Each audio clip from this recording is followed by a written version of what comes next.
নমস্কার। আজ আমি গীতার একটি শ্লোকের মানে বলে শোনাবো।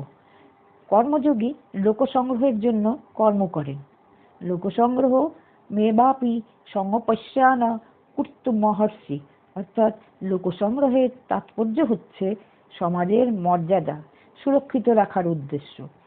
নিজের কোনো স্বার্থ না রেখে মানুষকে কুপথ থেকে সুপথে চালিত করার উদ্দেশ্যে কর্ম করা, অর্থাৎ কেবলমাত্র অন্যের হিতার্থে কর্ম করা। গীতা এটিকে যজ্ঞার্থ কর্ম নামে অভিহিত করা হয়েছে। যে কেবল নিজের জন্য কর্ম করে সে আবদ্ধ হয়, কিন্তু কর্মযোগী নিঃস্বার্থভাবে কেবলমাত্র অপরের হিতার্থে কর্ম করে। সুতরাং সে কর্মবন্ধন হতে সহজেই মুক্ত হয়ে যায়। এই জন্যই কর্মযোগকে শ্রেষ্ঠ বলা হয়েছে। যে কোনো পরিস্থিতিতে যে কোনো ব্যক্তি কর্মযোগের সাধনা করতে পারে। তা সে ব্যক্তি যে কোনো বর্ণ, আশ্রম বা সম্প্রদায়ের হোক না কেন। কিন্তু অর্জুন যে কর্মসন্ন্যাসের কথা বলেছেন তা কেবলমাত্র এক বিশেষ অবস্থাতেই করা সম্ভব হয়। কারণ তত্ত্বদর্শী মহাপুরুষের সাক্ষাৎ পাওয়া যায়।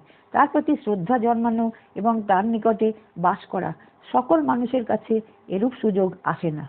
সুতরাং প্রচলিত রীতির সাংখ্যযোগের সাধনা একটি বিশেষ অবস্থাতেই পালন করা সম্ভব।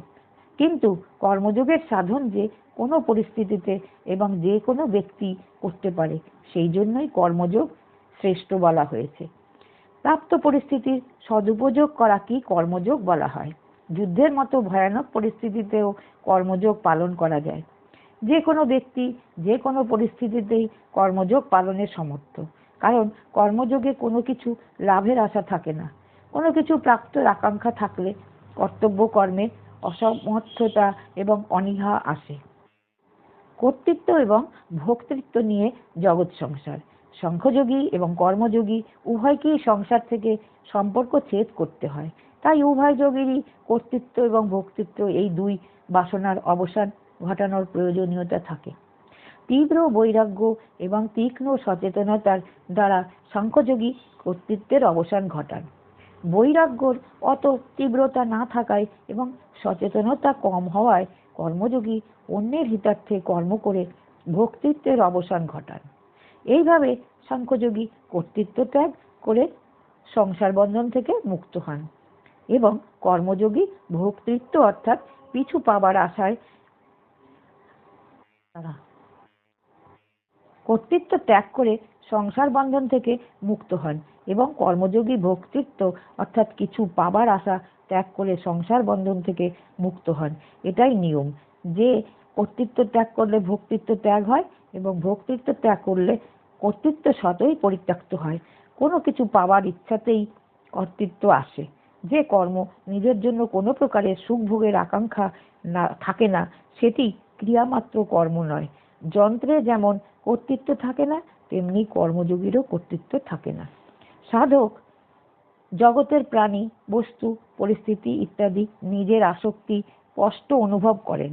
এই আসক্তিকেই তিনি নিজ বন্ধনের মুখ্য কারণ বলে মনে করেন এবং সেটি দূর করারও চেষ্টা করেন। সেই আসক্তি দূর করার জন্য কর্মযোগী কোনো প্রাণী বা পদার্থকেই নিজের বলে মনে করেন না, নিজের জন্য কিছু করেন না বা নিজের জন্য কোনো কিছু আকাঙ্ক্ষাও রাখেন না।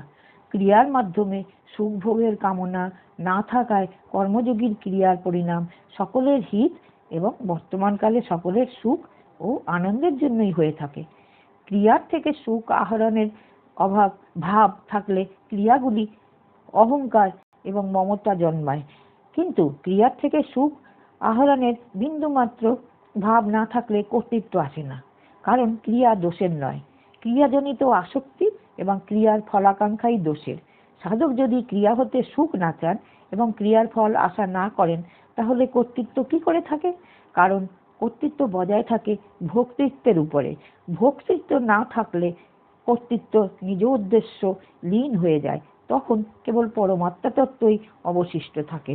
কর্মযোগীর অহং অর্থাৎ আমিত্ব শীঘ্রই এবং সহজেই নাশ হয়, কিন্তু জ্ঞানযোগীর অহং সাধনার উচ্চাবস্থাতেও বজায় থাকে।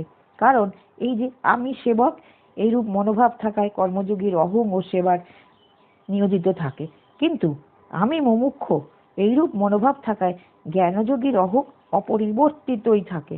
কর্মযোগী নিজের জন্য কিছু না করে কেবলমাত্র অপরের হিতার্থে সমস্ত কর্ম করে, কিন্তু জ্ঞানযোগী সাধন করেন নিজের হিতার্থে।